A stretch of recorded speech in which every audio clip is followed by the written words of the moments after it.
Santificado seja o teu nome, Senhor. Venha a nós o teu reino, seja feita a tua vontade, assim na terra como nos céus.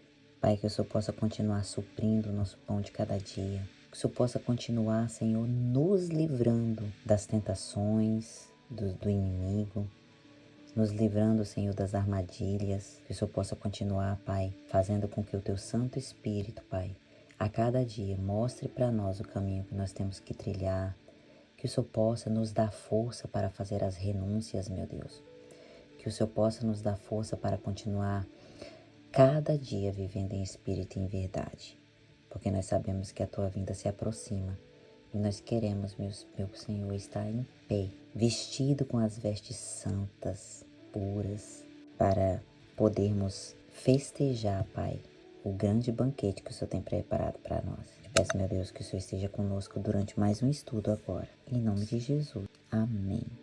Judá. Hoje nós daremos o início a mais uma tribo. Que tribo linda. Mas antes eu gostaria de fazer uma pergunta.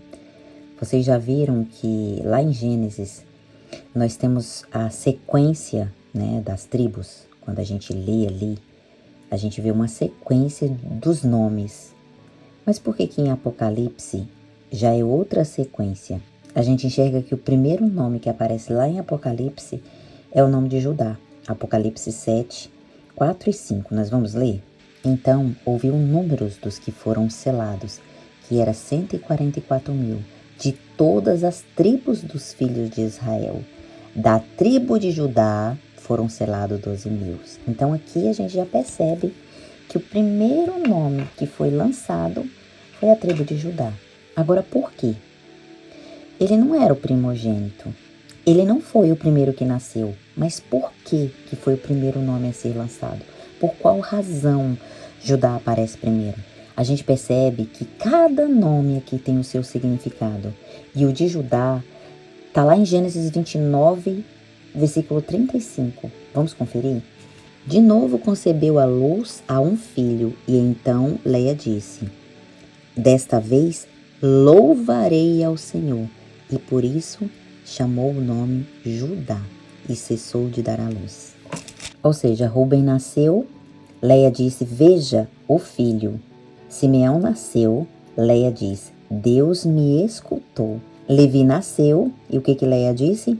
Agora unirá o coração do meu marido a mim. E aí então, quando Judá nasce, o que ela diz? Gente, reparem que Deus, ele estava usando a boca de Leia, porque as palavras têm poder. E tudo que ela dizia era uma profecia para o futuro de cada um daqueles filhos. E aí, quando Judá então nasce, ela diz: desta vez louvarei o nome do Senhor, louvarei ao Senhor. Ou seja, né, das outras vezes ela estava focada somente em Jacó, né, somente na conquista de Jacó. Só que dessa vez ela adoraria, ela louvaria quem realmente merecia o louvor dela. Né? Leia fala: louvarei. Então Judá significa louvor. E todos os filhos de Deus vão entrar louvando ao Senhor naquele grande dia, quando 144.000 forem salvos. É o que vai acontecer. Nós vamos atravessar pelas portas de pérola, como está escrito lá em Apocalipse. Sabe, olha o que nada na Bíblia não é por coincidência, é por providência. Vocês ouviram o que eu acabei de dizer? Nós vamos atravessar pelos portais, pelas portas de pérola. Deus é um Deus didático. Ele é um belo professor, um excelente professor. E nada do que Deus faz é por acaso. Tudo tem um porquê. E nós vamos descobrir cada porquê no céu. Quando eu falo que nós vamos, os 144.000 vai atravessar por essas portas, por esses portais de grandes pérolas. Imagina quando nós chegarmos no céu e entrarmos por esse portal. Já perceberam, já pararam para pensar o quanto vale uma pequena pérola? Agora, qual é o valor de uma pérola gigantesca? Agora, por que Deus escolhe uma pérola? Vocês sabem que a pérola ela foi formada através de um sofrimento. ali, bem ali dentro da ostra, né? Tudo lá dentro é muito delicado. A ostra, ela é muito delicada, né?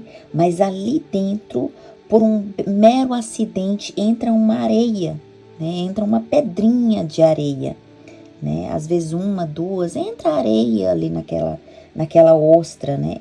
E aí ela machuca, ela fere, né? Ela sofre, ela passa por um sofrimento lá dentro. E aí lá dentro, né? Por ser tudo muito delicado, ela se fere.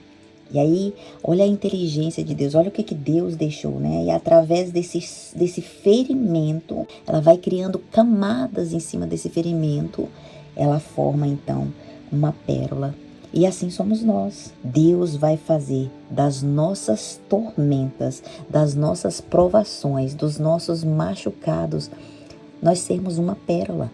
E só entrará na cidade santa quem fez as suas aflições em uma linda pérola brilhante, porque foi machucado por dentro, mas se transformou numa pérola. Apenas quem permitiu Jesus transformar as tragédias em bênção é quem entrará no reino dos céus. Então o nome de Judá significa louvor, significa engrandecer o nome do Senhor, porque Deus é o merecedor de todas essas coisas. Leia estava tão feliz que ela escolheu esse nome e mal sabia ela que cada nome desse teria um significado. Mal sabia ela que ela estava segurando no seu colo o futuro herdeiro, um bebê, o verdadeiro leão da tribo de Judá. Sairia de sua descendência, todos os louvaria. Deus através dessa tribo, porque era dela que viria o Messias, era que viria o soberano, o Filho de Deus. E hoje nós louvamos a Deus. Olha para você ver como é que a profecia ela se cumpre. Hoje nós louvamos, olha a palavra, olha o significado do nome, louvor. Louvamos a Deus, porque Ele é o único digno de louvor. Ele é o único digno porque Ele morreu por nós para nos dar salvação. É por meio dessa tribo que Ele nos trouxe isso. E eu digo amém. Louvado seja o nome do Senhor. Leia cuidou desse menino, porque foi dele que saiu salvação. Leia cuidou desse menino, porque dele nasceu os reis e governou Israel. Leia cuidou desse menino, porque foi dele que veio profetas, que profetizou o futuro, o Messias, o Rei dos Reis. Leia cuidou desse menino, porque foi dele que veio Davi, o grande rei de Israel. Leia cuidou desse menino, porque foi dele que veio o Salvador do mundo. E hoje nós estamos aqui cumprindo uma profecia, louvando o nome de Deus, louvando a Deus pelos planos que vêm do alto dos céus para cada um de nós. E por trás de um nascimento de um bebê chamado Judá, tão pequenininho, que ela nunca imaginaria que desse menino sairia a linhagem de tantas as pessoas mencionadas na Bíblia, tantas pessoas especiais, a tribo que tem mais personagens bíblicos, e nós vamos entender o caráter de cada uma dessas tribos. Vamos entender que Rúben, como o primogênito, falhou em não ter um caráter digno, né, da primogenitura. Foi por isso que os direitos de primogenitura espiritual foi passado a dois primeiros, né, para José e depois para Judá. Por isso essa tribo foi o primogênito do Messias. Agora, por quê? Será se foi apenas porque ele foi escolhido? Não, nós sabemos que não. Nós sabemos que foi porque ele lutou por isso. Foi escolha dele, ele quis isso. Judá entendia das profecias. Todos eles, na verdade, sabiam da profecia. Lembra lá de Abraão? Deus pede para Abraão ir para o monte, né, lá para o Monte Moriá, e que ali ele levantasse um altar e fizesse um sacrifício, né? Mas quando Abraão descobre que o sacrifício era o seu filho, ele sofreu. Mas o que Deus estava querendo mostrar para Abraão? Nesse tempo a gente percebe que mesmo ele sofrendo, Abraão ele não retrocedeu. Abraão não desistiu. Deus ali estava sendo um professor. Deus estava sendo ali didático com Abraão. Ele estava ensinando para Abraão que o que iria acontecer no futuro era exatamente isso. Eu vou dar o meu filho a Abraão, vou dar o meu filho por amor. E Isaac aceitou ir. O Espírito de Profecia fala que Isaac, ele compreendeu isso e ele foi, vamos dizer com outras palavras, para o matadouro como um cordeiro. E ali quando a gente vê que Abraão levanta o punhal, Deus fala, basta Abraão, basta. Ele só queria ensinar para Abraão, através de um exemplo prático, que o que ele estava fazendo ali naquele momento, sofrendo e com grande dor, Deus iria fazer também. Deus iria dar o seu único filho, Deus iria entregar o seu filho à morte, por amor a cada um de nós. Era como se Deus estivesse dizendo para Abraão, eu só estou te ensinando, Abraão, que o meu filho vai morrer, mas Isaac não. Eu providencio aqui a saída, eu só quis te mostrar, Abraão. E ali Deus mostra e Deus provê a saída para Abraão. Então, a partir daí, a família toda de Abraão sabia que o Messias viria através do seu chamado, que o Messias viria para salvar uma grande nação. Foi através do chamado de Abraão. E a gente vai entender tudo isso.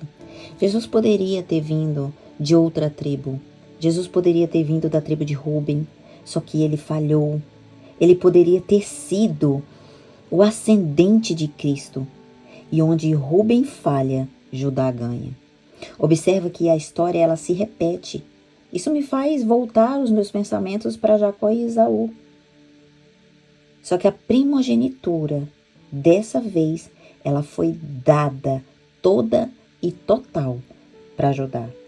Porque ali a gente vê que Levi, ele pegou o sacerdócio, José pega os bens material. Lembra lá que foi mencionado, né? Que a espiritual era de Judá, lá no Monte Sinai, né? Mas aí Judá falha e Levi ganha a primogenitura espiritual. Então essas 3 tribos foram especiais, Levi, José e Judá. Agora uma pergunta, quantos apóstolos eram especiais? Gente, observa a palavra de Deus, observa o caminho, observa quando vocês leem. Quantos apóstolos eram especiais também no tempo de Jesus? Eram 12, certo? Eram 12 apóstolos. Mas vocês também se lembram que era sempre 3 que acompanhava Jesus? Será se isso é coincidência? Gente, é cada uma curiosidade que a gente encontra na Bíblia que nos deixa de cabelo em pé, como eu costumo dizer. Quando a gente olha para o tempo de Jesus, sempre quem estava com Deus, sempre quem estava com Jesus ali era Pedro, João, Tiago e André. Às vezes, né, André estava, mas a maioria das vezes era sempre Pedro, Tiago e João. Gente, nada na Bíblia é por acaso. Então a herança em dobro, ela foi dada para José. E nós sabemos disso, né? Mas nós vamos deixar essa parte mais para o fim. Porque Judá governou apenas uma família. Já José, ele governou uma nação. E em Apocalipse a gente acha o nome lá de Manassés, que é filho de quem? Filho de José. Então a gente vê que ele recebeu em dobro. Mas quem está em primeiro lugar na lista não é José, é Judá. Olha, amanhã nós vamos continuar esse estudo. Espero vocês.